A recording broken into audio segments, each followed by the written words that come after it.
lived in a corner of the sea somewhere. They were all red.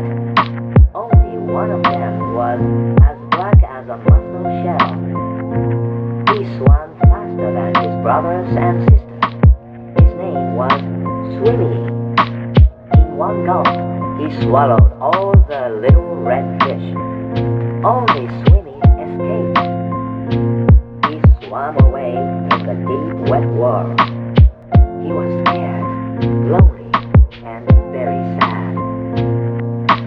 But the sea was full of wonderful creatures, and as he swam from marvel to marvel, Swimmy was happy again. He saw a Medusa made of rainbow jelly, a lobster who walked about like a water-moving machine, strange fish pulled by an invisible thread,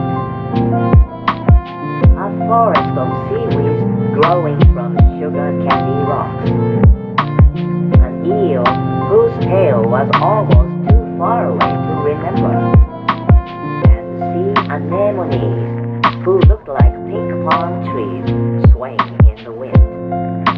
Then, hidden in the dark shade of rocks and weeds, he saw a school of little fish, just like his own.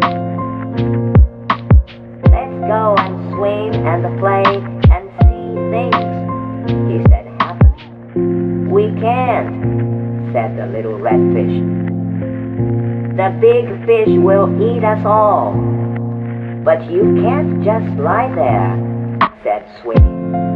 "We must think of something."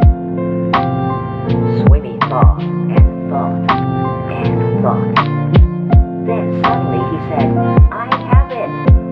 We are going to swim all together like the biggest fish in the sea." He taught them to swim close together, each in his own place.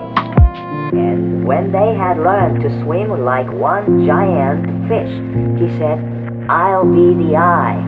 And so they swam in the cool morning water and in the midday sun, and chased the big fish away.